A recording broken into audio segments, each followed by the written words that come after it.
Hello and welcome to The Content Bite, a podcast for freelancers who use their words to make money. I'm Rachel Smith, a freelance journalist, copywriter and content producer. I'm also the founder of Rachel's List, a jobs board and community for Australian writers and other creatives. And I'm Lynne Testoni. I'm a journalist and content writer as well.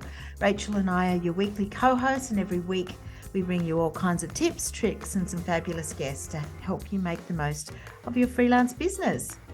So every freelancer needs to manage their finances. We've talked about this a lot, but most systems are built for larger businesses, not sole trader businesses like ours, which means you end up paying for a lot of unnecessary features that you never use, such as payroll.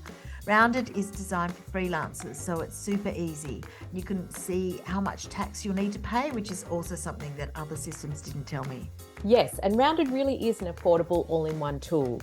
Plus, if you're a gold member of Rachel's List, you can save another 20% on any annual subscription.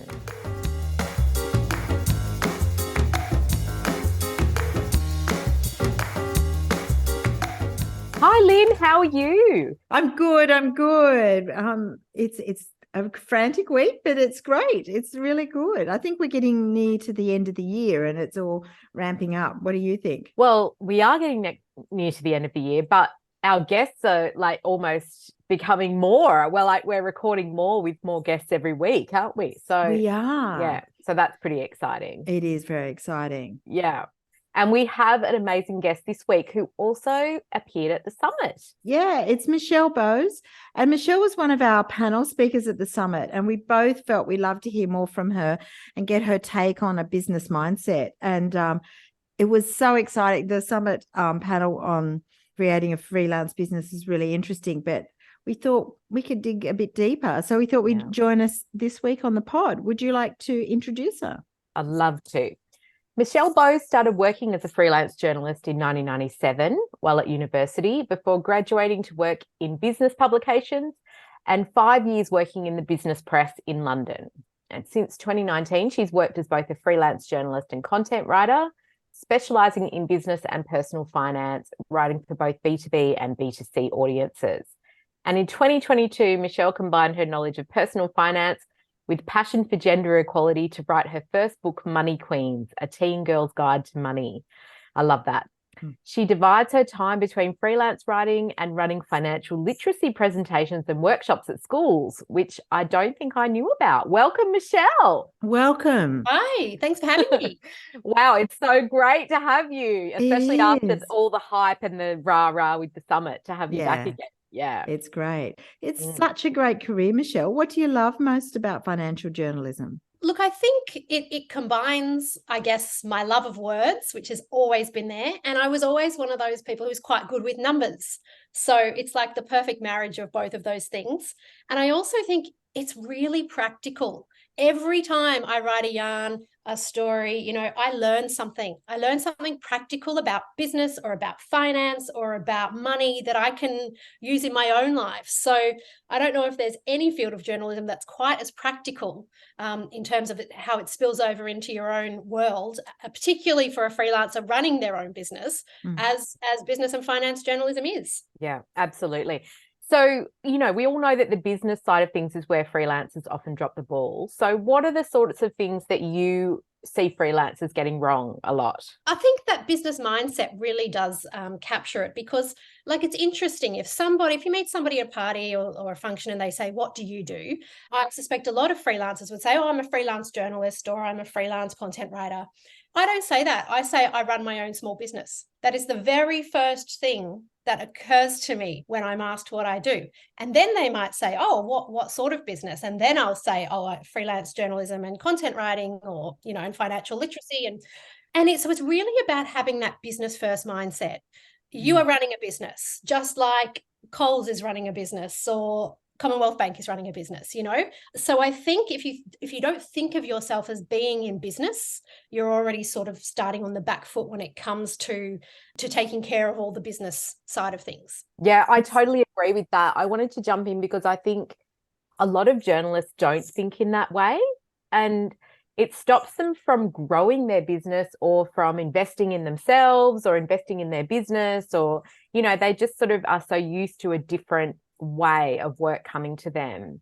Yeah, so I think that mindset is so, so important and critical. Yeah, I think one of the great things at the summit, one of the great points you made is that clients are in business as well. So even our editors are, and I certainly having been an editor, you actually have to think financially as well.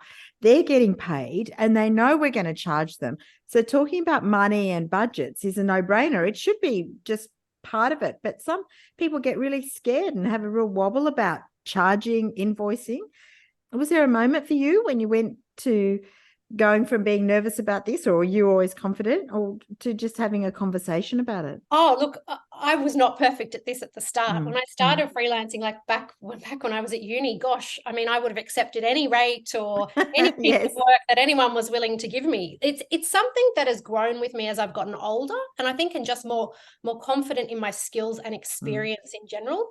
I feel like I understand my value and my worth and what I can provide to a client a bit more, and I'm not afraid to sort of express that. But I actually think, so there's that confidence part is key. And I think that is something that does come with age and wisdom and experience. I also think, though, clients, they are business people, whether they're running their own business or whether they are, a cog in a business. They're probably managing a budget. They do understand that there's a financial aspect to hiring a freelancer.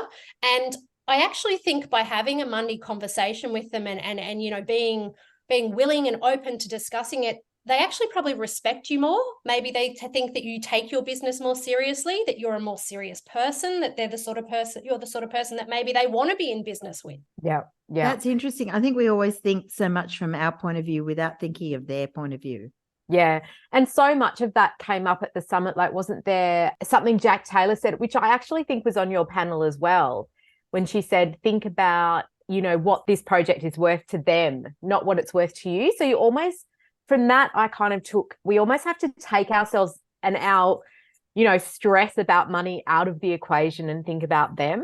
It's such a great way to flip it. And I know for myself, about 10 years into working for myself, like you said, I was a bit like you at the beginning as well. I suddenly found it hard, not hard anymore, discussing money. It used to make me sweat, and then suddenly I could just do it. I didn't have a problem walking away from things that I felt weren't worth my time. But I would really love to, maybe delve a bit deeper into this about your tips for working around when you do sweat about money and talking about it with clients. Yeah, look, I think if it does make you nervous, plan for the conversation. It's not the kind of thing to just go, oh, I'm going to talk to them about money today and ring them up and sort of hit them with it. I think that putting it on the agenda, perhaps with an email to say, I'd really like to have a chat about, our working arrangement, perhaps including, and it might be things like workflow, work processes, and remuneration.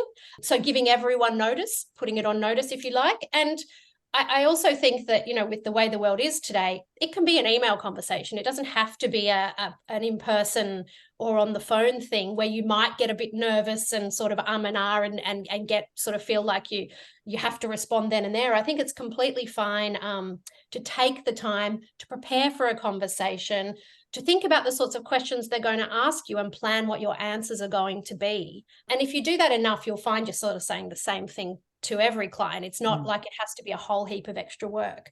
So I think, approaching the conversation with the seriousness. I mean, it's an essential part of your business, the whole financial side. So it's worth, spending a little bit of time thinking about how you're going to approach it. I mean, I have a great example that I was literally put on the spot with a client phone call earlier this year in about May, and they sort of said, oh, we're doing our budgets for June 30 for the next financial year. Are you going to be raising your rates?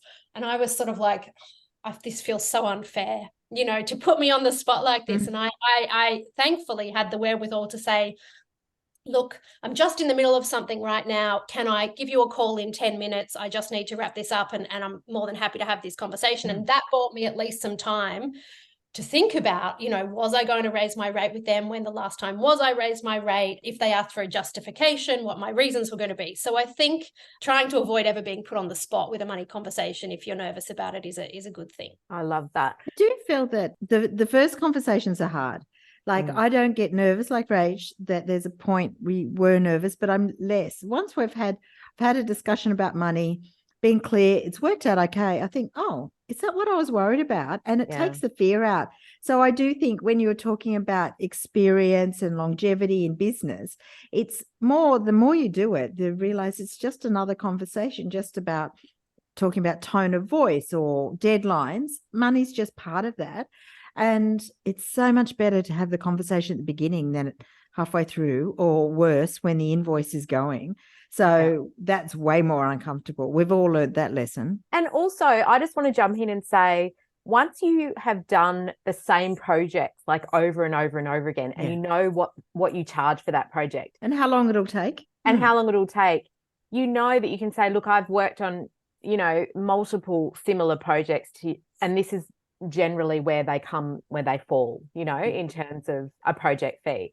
So you're literally just, that's all you're saying, you know. And the other sneaky thing that I like to do is I have my client questionnaire, which has the question in it.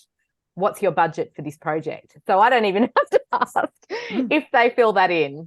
But yeah, well, that's the point, isn't it? If they fill it in, I often find that it's a little bit like nobody kind of wants to put their you know, cards on the table, if you like, until the other person does. But I do think, yes, skills and experience, and the more you do it, definitely helps. And I think it's an interesting point, Rachel, because people at the start of their career aren't necessarily going to have those skills and experiences to fall back on. And it's why being a part of a freelance community or a group is so important, because you can lean on the skills and experience of other people to, you know, find out what you should be charging for certain things. I love that. The thing to remember is it's a negotiation. It should never be a case of it's this from the client, like this is what we're going to pay. I mean, it may end up that you do accept the client's rate, but you know, it's worth having a conversation. And another tip, I suppose, is if you end up having to accept the client's rate for whatever reason, try and build in an opportunity in the future, or at least flag an opportunity. Oh, but when it comes to the next project, can we review the rate? Or you know, if we continue to choose to work together, or if it's a longer term thing, you know, can we do a financial review in 3 months to see how everyone's been going and feeling like this? So I don't think anyone should sort of lock themselves in to a financial situation that they're not maybe feeling that happy with. Yeah, for sure. That's great. But I'd like to sort of take us back a little bit and talk about setting up a business, because I think that's back to that point about doing things right from the start. There's some good principles about setting up a business. I remember you saying something at the summit about setting up a bank account. That's probably clear. Is that? Yeah.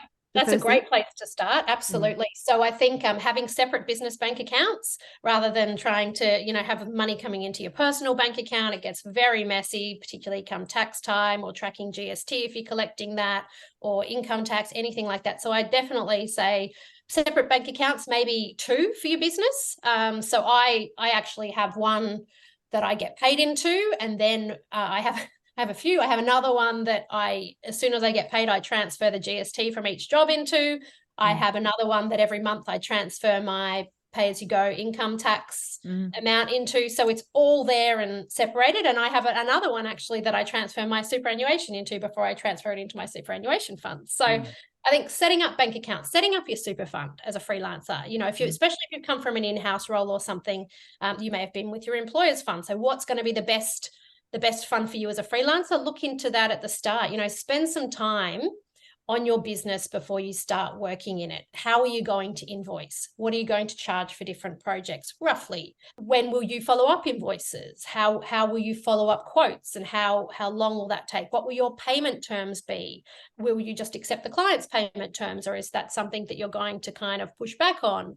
So I think there are a lot of questions to think about when it comes to the financial side of your business, and spending some time at the start will help to set you up with success. And also reviewing it annually, because at least annually, because, you know, what you started out with may not be fit for purpose after a couple of years. So an annual review, spending some time at the end of every financial year to sort of look back on how the year went, is a really important thing, and plan ahead for what's to come. That's really interesting, because you're kind of talking there about systems, aren't you? And so many of us just kind of lob into freelancing from the start, and we don't have those systems in place. I know I'm like probably the worst at this. For a lot of years, I just flew by the seat of my pants, and then realized I am wasting so much time on all this crap that I could just automate, or that I have to redo over and over when it could just be a template, onboarding, all that stuff. It's, yeah, you have to take that time, don't you, at the beginning? Okay, and if you don't, and not everyone's at the beginning, just pick a point, the start of a new financial year is a great time, and start. Yeah. And dedicate that time, because it will, as you say, it will save you time. And that's time that could be spent working for a client and making money. So, I mean, it always astounds me when people say, oh, I forgot to invoice for a job. I'm like, how does anybody forget to invoice? Oh my God. Yeah, I find that weird. The first thing I do when I finish a piece of work is create the invoice. Yeah. And whether I'm sending it then, which I often do, not after I had drafts and revisions and things back, or whether I'm sending it at the end of the month, or whatever my payment schedule sort of an arrangement is with that particular client, the invoice is there and ready to go. And I've entered it into my sort of spreadsheet of what it was, how much it was, what the GST component was, and you know, when it was sent and when it's due, and you know, tracking all of that and making sure I'm following up, because at the end of the day, no one's running a charity. Yeah. Well, I've mentioned, you just touched on super. I've mentioned on the pod before that I got really serious about super in my 40s, which is my biggest business regret ever. So, and we could talk about that all day, but why don't you talk to us about super for freelancers, why it's so important, what we need to be doing? Well, I mean, the reason it's so important is because one day we're all going to hopefully stop working and we're going to need some money at that point in our lives. And, you know, particularly for freelancers, I mean, anyone working for an employer, they get what is now the 11% super guarantee put into their super fund, or at least paid every pay. We don't. And it can be tricky as a freelancer, because that line between whether you're an employee or a contractor, even as a freelancer, can be a bit blurry. So it's worth familiarizing yourself with the Australian Tax Office's position on that. And sometimes clients don't know either. They don't know, am I supposed to pay you super? It changed a lot at the beginning of July too. Yeah, it's sort of super is unfortunately one of those things that constantly changes. The government loves making changes and fiddling. So it is worth educating yourself. And, you know, if a client is paying you super, check your super fund, you know, every now and then to make sure it's actually going in. And if they're not paying you super, I would always suggest building that into your pricing. It should be 11%. Currently, it's going up by 0.5 every June 30 for the next, I think, until 2025 or 2026, and increasing that as it increases. And that's the minimum, you know. So, and it's often you kind of got to think of it as not a pay rise, but it is a component of your salary. So perhaps a client isn't willing to budge on rate, but they will agree to pay super. Well, before they agreed to adding that onto your contract, perhaps if you were going to pay yourself super, that was going to be coming out of your rate. So in effect, getting a client to pay super is kind of akin to getting a pay rise, if you like. Yeah. So I always build super in, and I'm a little bit like you, Rach. Obviously, it was fine when I was working for employers early in the career, and then I sort of had that mid-career child rearing years hiatus where things definitely went a bit dry in the river of gold that super can be, and I'm determined to catch up as much as I can. So, you know, I'm making putting as much as I can in every single month. You know, you said it's meant to be 11.5 at the moment. Oh, 11.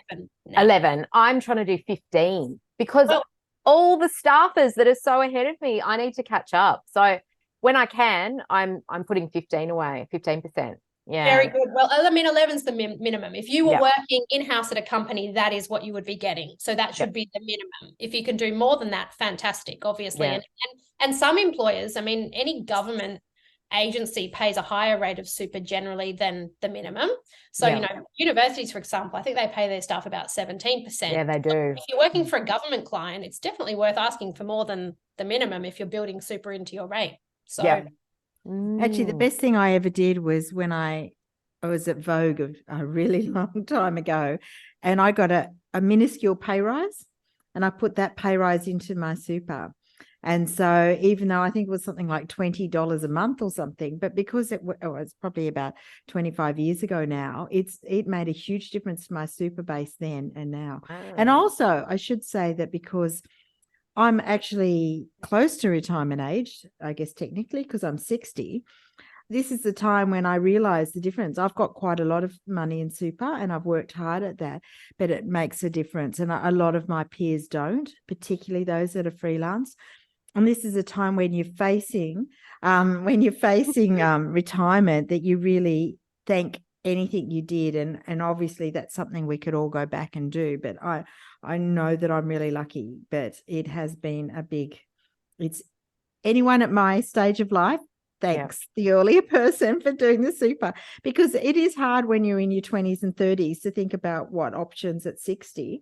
Yeah. But now I'm at 60 and I see the difference between what I have for my retirement and what some of my friends have. And it's really telling. That 20 or $50 a month can just compound. Oh, yeah. Love over that 25 word. years, compound. Compounding is the best word ever. Absolutely. And, as you say, it doesn't even have to be a lot. It doesn't have to be a lot, especially when you're young. So all you young listeners out there, start early, start now. Future you. Even $10, $20. Future you will thank you. Yeah, so true. Yeah. So I'd love to ask about how we can get better in the way we manage our finances. What sort of things? I think it can be quite a personal thing. So, everyone needs to find the right system for them and the right process for them. But I think turning it into a workflow, a process, definitely helps, because if it's a series of boxes you tick along your work, your client journey, then, or your journey in creating and completing a piece of work, then you're never kind of going to let something slip. So I think thinking it, even if you don't actually use automated tools, and automating it in your own way, so it becomes a habit, I suppose, if you like, because anything that you can turn into a habit is much easier to sort of stay on top of. But having said that, there are some incredible tools out there. So I think if people should take advantage of free trials and things and have a little play around if they're not sure, and find a system that works for them. Yeah. Well, I use Trello, which is the way I manage all my projects. And that has a checklist. And as well as like the interviews and filing the copy, I always have a line for invoicing. And then I know that I've invoiced, and it makes me invoice, particularly sometimes if there's a long approval process. That's the hard one. Obviously, if you just do a story, you file it, an invoice, that's different. But sometimes a larger project, that makes a difference. And you do have to think about your cash flow. So I mean, that's a really interesting point. If I was negotiating a contract or an agreement for a larger project, I would always negotiate stage payments. It would never be a lump sum at the end, because we've all got bills to pay. And if something's going to take 3 or 4 months, it's pretty hard for your cash flow if you're only earning that at the end. And I think the other thing, Rachel, I've mentioned to you before that I do that seems to surprise people, is I do invoice as soon as I file the first draft. It's a standard part of my terms and conditions that I'll do up to 2 revisions as included in my rate.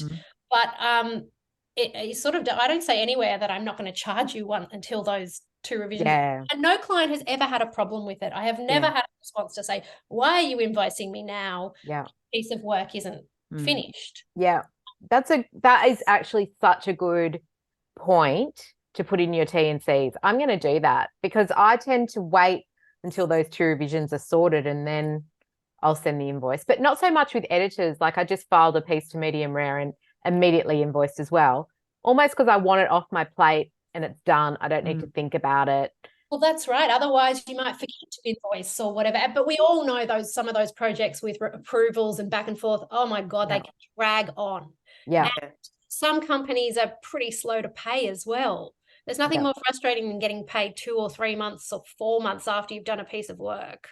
So the sooner you invoice, the sooner you get paid. One of my big clients is a very big company, and I tend to invoice on my first draft, the first thing occasionally, because their assessment and approval process takes a long time. So sometimes it takes 2 to 3 weeks for them to get back to me. And they have a 30-day payment cycle. So if I waited until they signed it off and then invoice, it would be, but I send the invoice, and I find that also sending an invoice tends to prompt them to look at the work earlier. And if you don't, we often hear in some of the freelance networks that people are waiting for approval before they invoice. And sometimes I've seen people waiting 2 to 3 months, and I'm horrified at that. But it's usually, that's a confidence thing again, isn't it, really? Yes, absolutely. We touched a little bit offline about, your old school type methods that you were using to sort of manage your cash flow and how that's changed. Do you feel like you want to talk about that? Oh, absolutely. Yeah. So I, as someone who's pretty okay with numbers and spreadsheets and things, I've always been quite a manual person. I sort of had my own spreadsheets and had my own sort of system of tracking, invoicing and quoting and all of that. And I have, and I know they're a sponsor, but this in no way is sponsored content. Recently rounded ago, and I've got to say, I'm finding it a little bit life-changing. I do love a pretty graphic, and being able to, with the click of a button, get a nice little pie chart of who my biggest clients are, or better yet, I think client stuff, I've always tracked that side of things quite well. Expenses, that has been the eye-opener, because, I've always been good at tracking them and claiming the GST back for them and all of that stuff in my BAS, but actually getting a chart each month or something to show me what I've spent, it's can be eye-opening. And I raised this point at the summit actually about, because, unfortunately, we're not living in a world necessarily where we're all going to be able to get a rate increase every year, and it's going to be, substantial. I mean, depending on what's going on in the economy, that's and within an individual business, that's not always going to be the case. But there is a part of our business that we can control, and that is what we are spending. So having a real firm eye on your costs, and cutting things back where required, or cutting things back when it's slow, or putting something on hold, or deferring some spending, is a really, I think it's the other side of the coin of charging and of invoicing and of what we charge and rates that people don't really talk about, is the costs and expenses side. I think that's true. I find, and this is about your point of expenses, you were talking about evaluating them each month, because a lot of my expenses for my business go on my credit card because there's subscriptions, software, that sort of thing. And it's very easy to be paying for software that you don't use anymore, or you've used for a particular project that is now finished, and you just don't realize it comes out automatically. It's a really good, I find I do a bit of an evaluation every quarter when I line up my expenses as when I do my BAS. So I think that's really important, because it's so easy to just let them run, doesn't it? It is. So I use, as I'm like you, a lot of that does come through a credit card. I have a separate credit card linked to that separate business bank account, so it doesn't get caught up in all the good life bank sort of credit card stuff. So it's very clear. But I mean, we've all done that. You'll sign up for an annual subscription to something, use it for 3 or 4 months, sort of. Then you often find you can put those things on hold. So if you're going to take a month off over Christmas or whatever, you can put your subscription on hold. It's so worth doing, And as you say, not just signing up. And you've got to look out for the free trials too, because they're great, but usually then after the free trial ends, they revert to paying you. And if you don't get on that quickly, you get the first charge and you haven't cancelled. So that's really, it's a very overlooked part of the business, I think, is managing your expenses really closely. That's fantastic. I also think that there is a tendency, particularly if you're not financially literate, to think if it's a business expense, it's like free money, if you can get tax on it, but without thinking that you're actually investing money. It's just because it's tax deductible does not mean it's free. That's so true, Lynn. So many people, I think there is that misconception. I mean, yes, if you're in the GST system, you'll be able to claim the GST back, but it's not a case that because it's a business expense, it's not the same as a business write-off. I mean, that said, it is worth familiarizing yourself with the rules around the instant asset write-off, because they're currently still in place. And it does mean that if you do need to do a big piece of tech upgrade or something, you can write it off in a year rather than have to depreciate it over a few years, which used to be the case. And that's probably going to be phased out at some point in the near future, I suspect. But keeping up with those pesky but important government changes to tax and super really can help you maximize your income. Yeah, it's true. I wanted to go back and have a little chat about contracts, which is something that everybody freaks out over and struggles with, because it's so hard to get them changed depending on who they're with, of course. But there was a really great point that Sally Wright, who's the co-founder of Medium Rare, that she made at the summit about how we should build in annual pay rises into our contracts. So that conversation is done and dusted, and it's a given that your fees are going to go up. I mean, what are your thoughts on that? It sounds awesome, but in practice, is that going to work? I agree with you. It sounds awesome. It makes sense.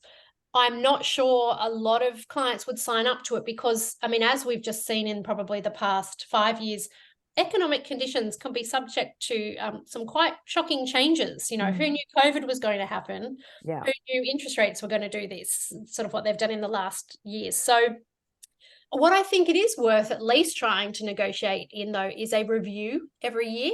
If not a set, 10% or whatever it is increase, a review of pay every year, if it's an ongoing contract. And, you know, I think as I pointed out with the super, you know, getting clients to pay super, there are other ways to get a rate increase without getting a direct rate increase. So, you know, could it be super? Could it be negotiating to pass on some expenses? So I've heard of some people say that, you know, if they pay for a transcription service on a piece of client work, they pass on the expense of that transcription to the client. They don't bear the cost of that in their own business. Yeah. So, you know, that's another thing, I suppose, that you can negotiate in any way you can negotiate to pass on a business cost over to a client. That is actually akin to getting a pay rise yourself. I also think within that, there's important about sort of a reasonable increase. I do see a lot of freelancers who might be chronically undercharging, find out what the market is doing and want to go. So it's impossible to go from $100 to $800 for pieces.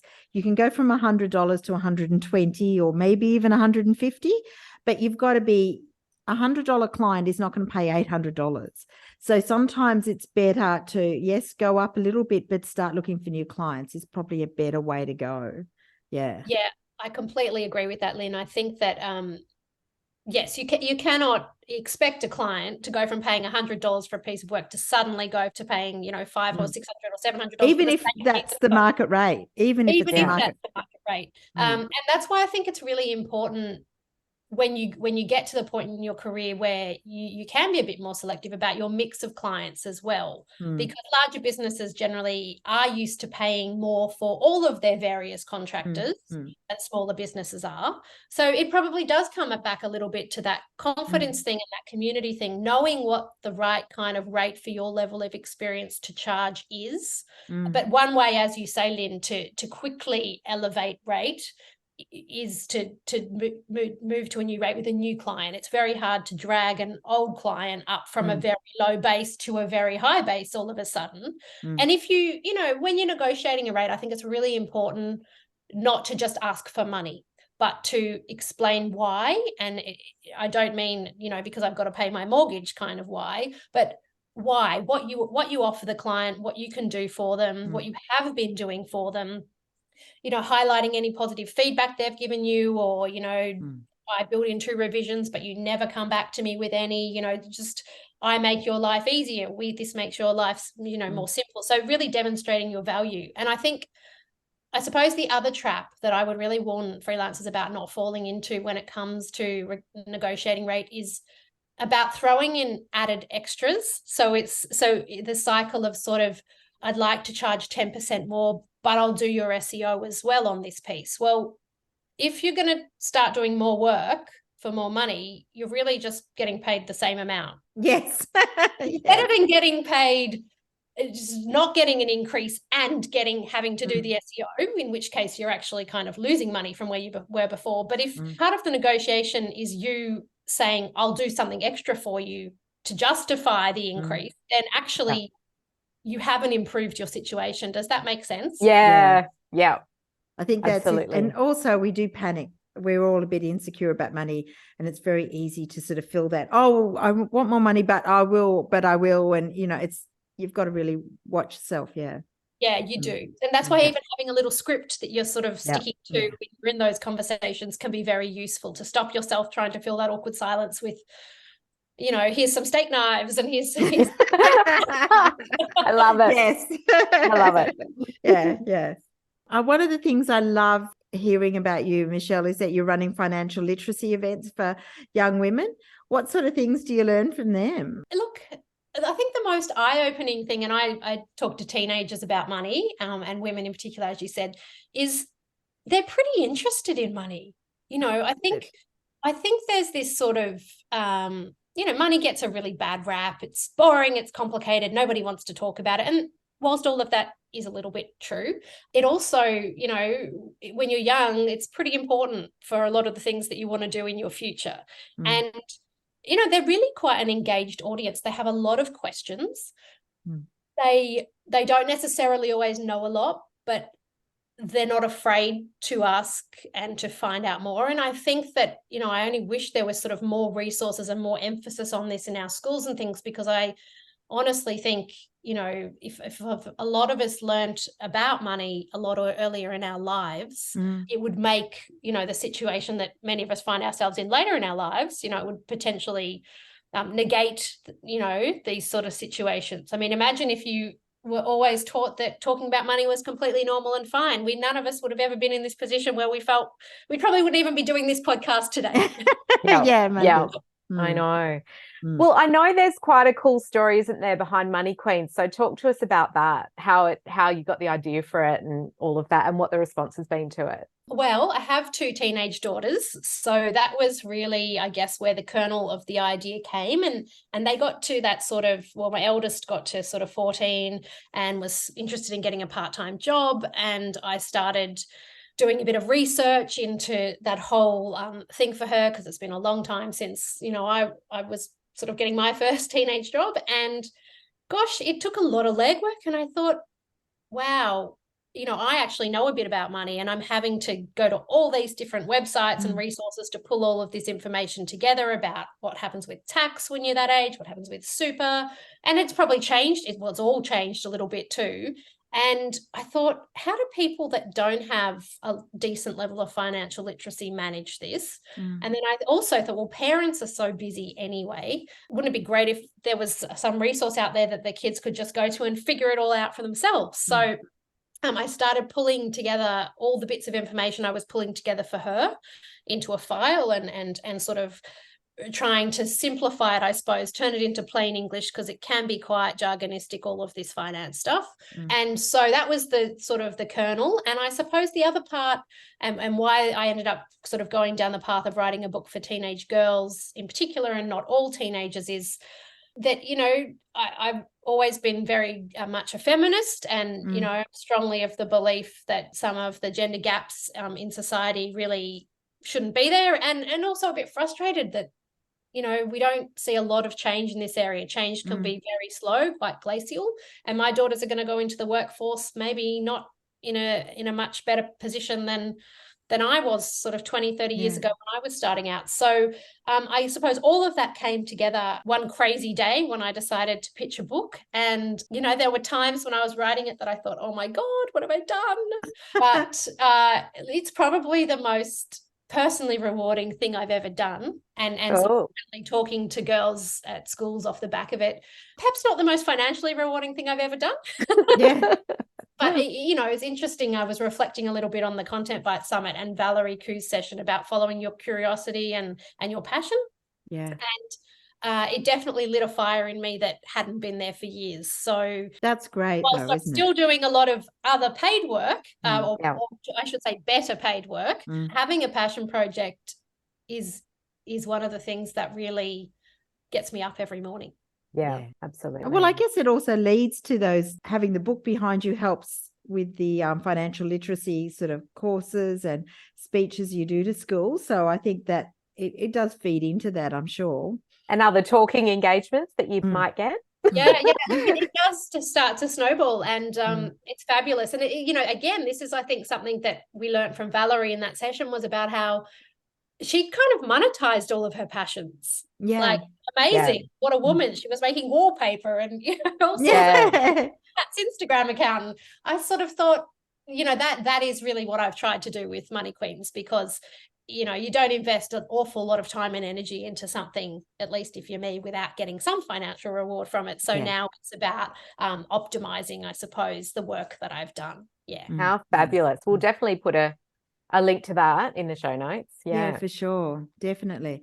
If you had to nominate 3 tips for running a business successfully, what would they be? I mean, there's probably more than 3, but just some nice little takeaways for our audience. Yes, 3 top tips for the business side of your business. I think it would be that having strong systems and processes around your finances would be tip 1. Yeah. Tip 2 would be the annual review. So because conditions do change, so don't just let things roll over from year to year. And I think tip 3 would be something I alluded to earlier about keeping your personal finances and your business finances separate. It just makes life so much easier. Yeah, love those. Well, look, I know you're a listener. You've heard us talk about upskilling, and obviously that was a huge theme at the summit. What's on your must-learn list for the next 6 months? The top of my upskilling list is video, because I think it's a huge trend in the way people consume information. And I think that it's something I definitely don't know enough about. So everything from how to create good videos, edit them, add subtitles, and whether this is social media videos for clients, I sort of feel like video storytelling is a huge sort of direction, trend for the future, and something that I definitely want to get better at. Well, that's interesting. And about your freelance writing, so how much of your time is divided between workshops and writing? Who are your biggest clients? It can vary from week to week, particularly on the sort of schools sort of talk side of things. So I'd say it's anything between 50-50, 70-30, 60-40, and that can be in sort of either direction depending on the week. And in terms of clients, it's a real mix. I think that's something that I've worked hard over time probably to achieve. It was probably about 2 years ago I sort of went, I felt like it was a bit unbalanced what I had, and I wanted a good mix of traditional sort of publications and sort of editorial work and more corporate content work, and within that a mix of different client sizes and different sectors. I suppose I think that's one way that you can sort of future-proof your business a little bit. If one particular sector or one particular area is having a bit of a downturn, there's always something to fall back on. I think, whilst I actually think there's a lot of power in being a niche specialist like I am in business and finance, it can expose you to a little bit of risk if things in that particular niche take a downturn. So I try and broaden within my niche as much as I can. That's so interesting. Has your sort of attitude to freelancing changed over the years? Like, you did touch on that a little bit earlier in the conversation, but is there anything really differently that you do now that you didn't do 20 years ago? I think I probably do everything differently now. Yeah. To be perfectly honest with you. I mean, there's so much more tech these days that can help with the way you run your business. So, back then, and I look, I'm still a little bit of a dinosaur probably in that I've only embraced some of that more recently, but, it was completely manual back then.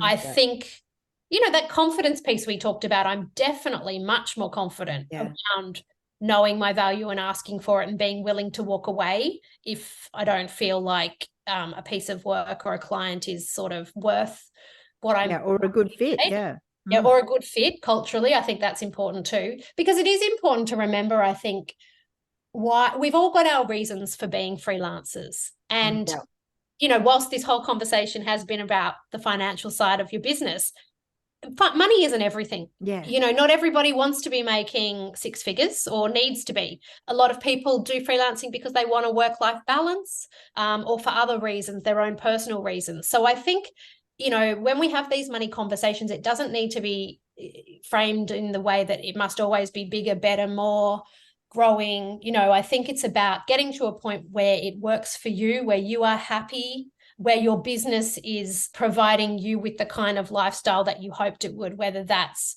more time, whether it's more money, it really doesn't matter. It's got to work for you. So I think, it can be very easy in a business sense, and particularly with something like freelancing where we're all sort of working individually to think, oh, that person's earning this much, I need to do that as well. Well, yes, but that might mean working sort of 6 days a week, and do you want to do that? So I suppose everybody needs to look at come back to their own reasons for freelancing in the first place, and consider their sort of financial goals in relation to that. Yeah. Yeah. Wow. So interesting. But you talked a little bit about tech tips. Are there some digital tools that you love, or anything you'd be lost without that you've embraced over the last few years? Probably Rounded these days. Yeah. That's good. To be honest, I use AI transcription tools and would be lost without those, although I've trialed I've cycled my way through quite a few. And I think I'm currently using Rev, but it's certainly not the first one I've used, and it probably won't be the last. But I think back to the days, and this does go back to the start of my career, where we used to manually transcribe everything. And the amount of not that long ago either. And time is money. That's time you could be spending, generating more income. So, I think if anyone's not sure, and I know I've talked about expenses and keeping them under control, and I'm certainly not saying don't spend anything. I suppose you've got to look at what the expense is, what the charge for it is, and what the time factor is that it would remove from your day-to-day, and then how you could use that time, I suppose. So it's about, there is some quite deep thinking to do when it comes to, the financial side of your business. So it isn't something to do on the fly. It is worth setting aside some time. Yeah. Amazing. Oh my God, this has been so brilliant, Michelle. Thank you so much for coming on the podcast. And please tell our listeners where they can find out more about you and connect with you, find the book, etc. Yeah, well, I'm in the Rachel's List Gold group, so I'm always happy to share my experience in there, and I love being a part of the community. Money Queens has its own website, which is just moneyqueens.com.au. The book is available through the website, but it's also available in all the major bookshops, and there's information there about my school talks and various bits and pieces. And I'm pretty active with Money Queens on Instagram, which is just money.queens.au. And I do have a website for my freelance business, but it needs a revamp. So I don't want to tell anyone about it, but it's just michellebowes.com.au. Yeah. Oh, fantastic. amazing. Well, fabulous. Thank you, Michelle, for being our guest this week. That does bring us to the end of the show. And thank you to everyone who's listening, as well as all the time, Michelle, today.